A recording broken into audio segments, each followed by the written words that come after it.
Hello, I'm Brigantia Blackbird of Blackbird's Brew. Happy Friday, and welcome back to our series, The Pagan Housewife. This week we're going to be talking about the witch's library and/or study. Now you may be thinking, but I don't have a personal library. I don't have a room where that could be my study in my house. Well, neither do I. This bookshelf behind me is in my bedroom. And while there is a long-term plan to have a dedicated witches space, that is still a future project, and it's definitely not something that will come to fruition while I am in this particular house.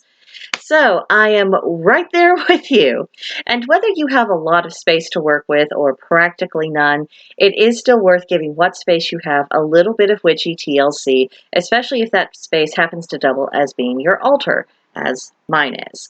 Now, there are benefits to having the space being orderly and aesthetically pleasing that can serve to nurture our magic, and when done properly, it makes it a lot easier for us to be able to find the material we want to reference later, and that allows us to work and to study much more efficiently. Now, I will have to gloss over the practical considerations for this space because we are all dealing with different circumstances. The person who does have that dedicated room will have different requirements and different possibilities from the person who's operating with, a single bookcase like me, and definitely very different from the person who has yet to carve out a space of their own at all.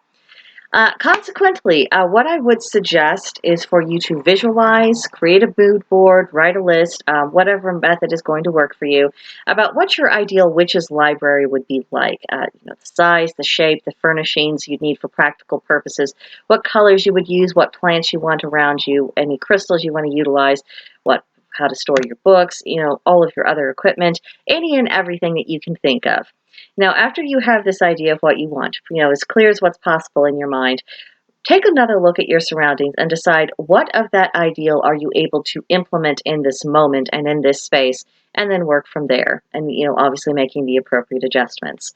So, that being said, let's talk about organization. There's lots of different methods to arrange books, and all these methods have their pros and cons. Please do not feel pressured to attempt to use a method that isn't going to work for you. The organization is for your benefit, so you can find what you want when you want it. So let's go over a couple of methods. You could alphabetize your books, either by title or by the author's name, or you could divide them up by category, say divination, and then herbology, crystals, animal spirits, books about theory and practice, mythologies, grimoires, and journals with your own personal notes. Another option is to color code it. That's the method I'm currently employing. It's pretty, everything's pretty easy to find, a lot easier than what I thought it would be.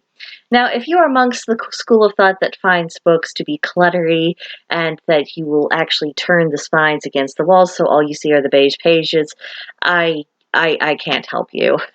I just can't help you.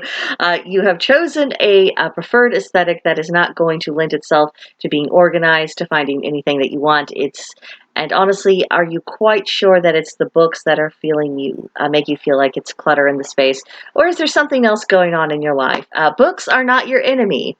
You do not need to hide them. But moving on, and on a related note, I have found it useful if we're talking about notebooks and also about our need for pens for taking notes and so on. It's good for that to have a specific place. The less time I spend trying to find things, the more productive and the more creative I tend to be. So that's another thing to bear in mind as you're sorting out your space. Now, thirdly, let's talk about inviting the gods, ancestors, and spirits into this area. And now, wherever you have this nerve center of your practice, this is where you're going to really benefit from making room for your primary deities, have a place to honor your ancestors, as well as a contact point for any other spirits that you work with on a regular basis. And even if you do have that dream larger space, there is still going to be a particular spot that ends up becoming the focal point of all of that energy and all of your work. This would be a good place for when you are making offerings and for placing representations of the beings you seek to honor in your practice. It doesn't have to be extravagant or expensive. Keep in mind that our ancestors were much poorer than we are, and when they made offerings or they created representations, they used what they had with the materials that were available, and they did what they could afford. What matters most is having the heart fully involved in these offerings. The gods, I'm sure they can conjure up grander things than we could even dream of. So I don't think they're looking for us to necessarily impress them with, ooh, look at the pretty, shiny, expensive thing I got you. No, it's about, is this a heartfelt offering? Is this about, showing your respect, showing your desire to benefit from their wisdom? Is it about showing your affection for them? That is what is going to count the most. Also in this space, if you can find a specific spot where you can meditate, particularly if you're doing pathworking meditation and you're looking for guidance, this is going to be to your advantage. Now, it's good to be flexible about where and how we work. There's a time and place for that. But there's also an advantage to having a home base, for lack of a better term.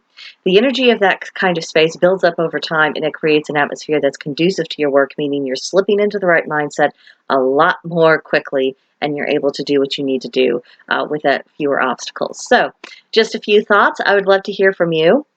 How do you handle your witch's space? Are you making do with a smaller space, or do you have a larger space? Or what are you dreaming about? What would you like to work with?